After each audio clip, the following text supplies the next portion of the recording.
নুরু থেকে হাজারো নুরু জন্ম হবে। কবর চিরতরে রচিত হবে।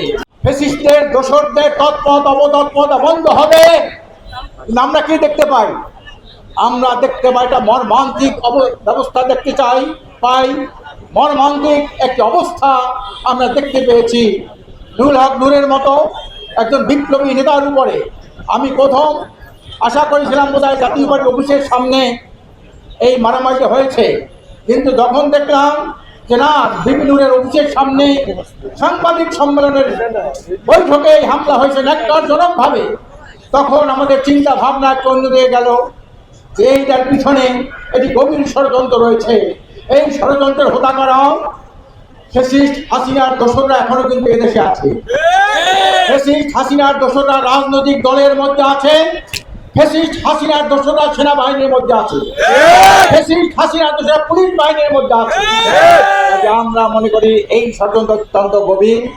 আমি বেশি কথা বলতে চাই না। আজকের এখানে যারা আমরা উপস্থিত হয়েছি, আমরা যদি একটা কাগজে স্বাক্ষর করি যে আমরা আওয়ামী লীগ, ফ্যাসিস্ট আওয়ামী লীগ, এদেশে একটা আদাবার গজবের নাম আওয়ামী লীগ, একটা ধ্বংসের নাম আওয়ামী লীগ, এই আওয়ামী লীগ এবং তার দোসর জাতীয় পার্টি এবং 14 দলের আমরা রাজনীতি নিষিদ্ধ চাই, একটা কাগজে আমরা সবাই সিগনেচার করবো। সিগনেচার না করি মুখে এক কথা, অন্তরে আরেক কথা। জাতীয় পার্টি রাজনীতি নিষিদ্ধ চাই না, আওয়ামী লীগের রাজনীতি নিষিদ্ধ চাই না, তাদের বিচার চাই, নিষিদ্ধ চাই না।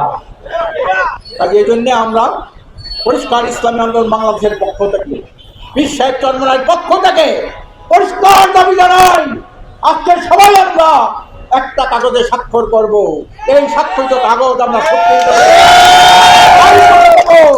প্রধান উপদেষ্টার কাছে দেব, দেখি উনি কি করে।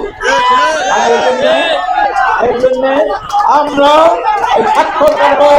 আরেকটা কথা বলতে চাই, আমরা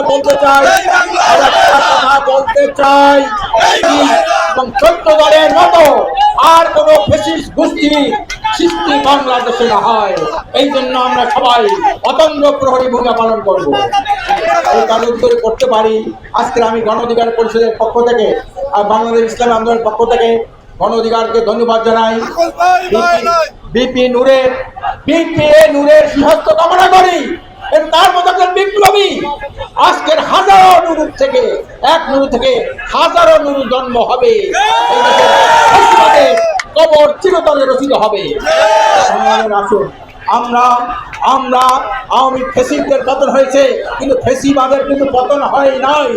এই ফ্যাসিবাদ আর কোনোদিন বাংলাদেশ আসতে না পারে, আওয়ামী ফ্যাসিবাদ আর আসতে না পারে। ভারতীয় আধিপত্যবাদ এবং মার্কিন সাম্রাজ্যবাদের দালালরা দেশের রাজনীতি করতে না পারে। এই জন্য অতন্ত্র প্রহরী ভূমিকা পালন করার আহ্বান জানিয়ে আমি আমার বক্তব্য শেষ করছি।